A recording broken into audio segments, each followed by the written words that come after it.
गुरुदेव, सभी को प्रणाम। जय माँ गायत्री। आज आप सबके बीच जो वीडियो लेकर आ रहे हैं, आगामी नवरात्रि पर्व पर जो है वो वीडियो आधारित है। चैत नवरात्रि जो वर्ष 2025 में 30 मार्च से प्रारंभ होकर 6 अप्रैल तक चलने वाली है। नवरात्रि अनुष्ठान साधना में भाग लेने वाले सभी गायत्री साधकों के लिए वीडियो बहुत उपयोगी है। आप सभी से हम निवेदन करेंगे कि आप सब लोग जो नए लोग इस वीडियो को देख रहे हैं, आप सब लोग जो अभी तक चैनल को सब्सक्राइब नहीं किए हैं, कृपया चैनल को सब्सक्राइब कर दें और वीडियो को लाइक ज़रूर करें।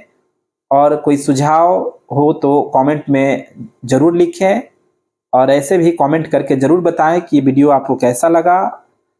आइए अब हम लोग आगे की तरफ बढ़ते हैं।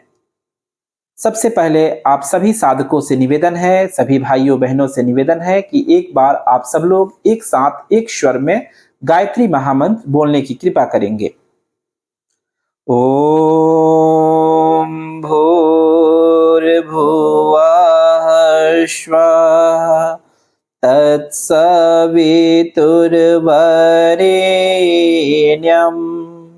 भर्गो देवस्य धीमहि धियो यो नः प्रचोदयात्।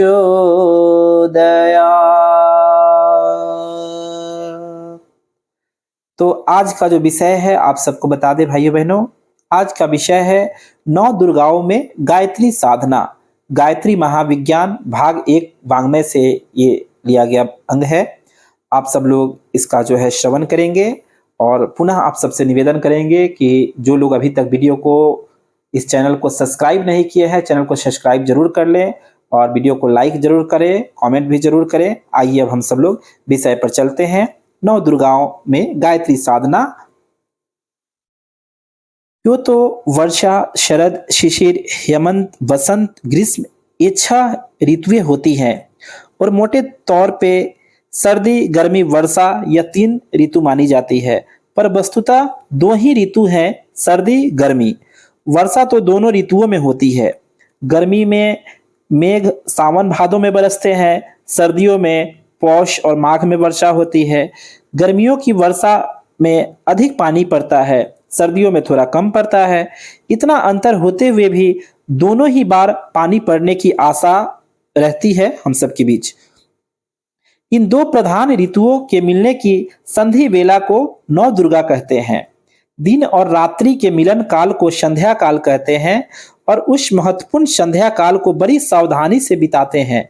सूर्योदय और सूर्यास्त के समय भोजन करना, सोते रहना, मैथुन करना, यात्रा आरंभ करना आदि कितने ही कार्य वर्जित है। उस समय को ईश्वर आराधना, संध्या वंदन, आत्म साधना आदि कार्यों में लगाते हैं, क्योंकि वह समय जिन कार्यों के लिए सूक्ष्म दृष्टि से अधिक उपयोगी है, वही कार्य करने में थोड़े ही श्रम से अधिक और आश्चर्यजनक सहायता मिलती है। इसी प्रकार जो कार्य वर्जित है वे उस समय में अन्य समयों की अपेक्षा हानिकारक होते हैं।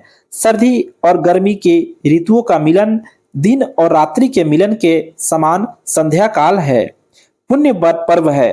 पुराणों में कहा गया है कि ऋतुओं 9 दिनों के लिए ऋतुमयी राजशुलवा होती है। जैसे राजशुलवा को विशेष आहार विहार और आचार विचार आदि का ध्यान रखना आवश्यक होता है, वैसे ही उस संध्या काल का संधि बेला में राजशुलवा अवधि में विशेष स्थिति में रहने की आवश्यकता होती है।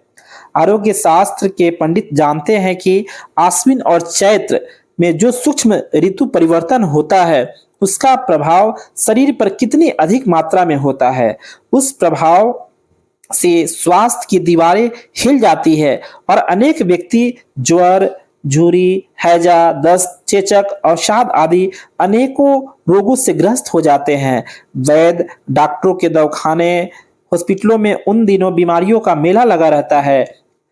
डॉक्टर लोग जानते हैं कि वमन, विरेचन, नस्य स्वेदन, वस्ति, रक्तमोक्षण आदि शरीर शोधन कार्यों के लिए आश्विन और चैत्र का महीना ही सबसे उपयुक्त है।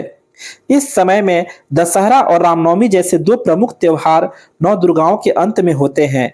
ऐसे महत्वपूर्ण त्योहारों के लिए यही समय सबसे उपयुक्त है। नौ दुर्गाओं के अंत में भगवती दुर्गा प्रकट हुई।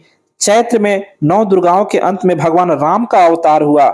यह अमावस्या पूर्णमासी की संध्या उषा जैसा ही है, जिनके अंत में सूर्य या चंद्रमा का उदय होता है। ऋतु परिवर्तन का अवसर वैसे सामान्य दृष्टि से तो कष्टदायक, हानिप्रद जान पड़ता है। उस समय अधिकांश लोगों को कुछ ना कुछ शारीरिक कष्ट, कोई छोटा बड़ा रोग होता रहता है, पर वास्तव में बात उल्टी होती है। उस समय शारीरिक जीवन शक्ति में ज्वर किसी अवस्था उत्पन्न होती है और उसके प्रभाव से पिछले 6 मास से में आहार विहार में जो अनियमितताएं हुए हैं, हमने कुअभ्यास या स्वादवश जो अनुचित और अतिरिक्त सामग्री ग्रहण करके दूषित तत्वों को बढ़ाया, वह शक्ति उनके निराकरण का उद्योग करने में लगती है। यही दोष निष्कासन की प्रतिक्रिया सामान्य जुड़ी, बुखार, जुखाम, खांसी आदि के रूप में प्रकट होती है। यदि उपवास या स्वल्प आहार द्वारा शरीर को अपनी सफाई आप कर लेने का मौका दे और जब उपासना द्वारा मानसिक क्षेत्र के मल विक्षेपों को भी दूर करने का प्रयत्न करे, तो आगामी कई महीनों के लिए रोगों से बचकर स्वस्थ जीवन बिताने के योग्य बन जा सकते हैं। गायत्री का यह लघु अनुष्ठान इस दृष्टि से परम उपयोगी है। कुआर और चैत्र मास शुक्ल पक्ष के प्रतिपदा से लेकर नवमी तक 9 दुर्गाएं रहती है। यह समय गायत्री साधना के लिए सबसे उपयुक्त है। इन दिनों में उपवास रखकर 24,000 मंत्रों के जप का छोटा सा अनुष्ठान कर लेना चाहिए। ये छोटी साधना भी बड़ी के समान उपयोगी सिद्ध होती है। एक समय अन्नाहार, एक समय फलाहार, 2 समय दूध और फल, एक समय आहार, एक समय फल दूध का आहार, केवल दूध का आहार। इनमें से जो भी उपवास अपनी सामर्थ्य अनुसार हो, उसी के अनुसार साधना आरंभ कर देनी चाहिए। प्रातः काल ब्रह्म मुहूर्त में उठकर शौच स्नान से निवृत्त होकर पूर्व वर्णित नियमों को ध्यान में रखते हुए बैठना चाहिए। 9 दिनों में 24,000 जप करना है। प्रतिदिन लगभग आपका प्रतिदिन जो है 27,000 से 28,000 जो है मंत्र जपना है। एक माला में 108 दाना होते हैं। प्रतिदिन 27 मालाएं जपने से यह संख्या पूरी हो जाती है। 3-4 घंटे में अपनी गति के अनुसार इतनी मालाएं आसानी से जपी जा सकती है। यदि एक बार में इतने समय लगाकर जप करना कठिन हो, तो अधिकांश भाग प्रातः काल पूरा करके न्यून अंश सायंकाल को पूरा कर लेना चाहिए। अंतिम दिन हवन के लिए है। उस दिन पूर्व वर्णित हवन के अनुसार कम से कम 108 आहुतियों का हवन कर लेना चाहिए। ब्राह्मण भोजन और यज्ञ पूर्ति की दान दक्षिणा की भी यथाविधि व्यवस्था करनी चाहिए। यदि छोटा 9 दिन का अनुष्ठान 9 दुर्गाओं के समय में प्रति वर्ष करते रहा जाए तो सबसे उत्तम है। स्वयं ना कर सके तो किसी अधिकारी सुपात्र ब्राह्मण से वह करा लेना चाहिए। ये 9 दिन साधना के लिए बड़े ही उपयुक्त है। कष्ट निवारण, कामना पूर्ति और आत्मबल बढ़ाने में इन दिनों की उपासना बहुत ही लाभदायक सिद्ध होती है। आगामी 9 दुर्गाएं निकट है। पाठक और जो भी श्रोता बंधु है, उस समय एक छोटा अनुष्ठान करके उसका लाभ देखें।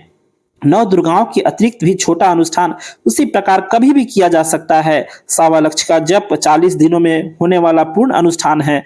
9 दिनों का एक पाद अनुष्ठान कहलाता है। सुविधा और आवश्यकता अनुसार उसे भी करते रहना चाहिए। ये तपो धन जितनी अधिक मात्रा में एकत्रित किया जा सके उतना ही उत्तम है। आज का स्वाध्याय यहीं पे समाप्त करते हैं। आप सबसे पुनः निवेदन कि जो है ये वीडियो कैसा लगा आप लोग कमेंट में जरूर बताएं और चैनल को सब्सक्राइब करना ना भूलें। और अंत में आप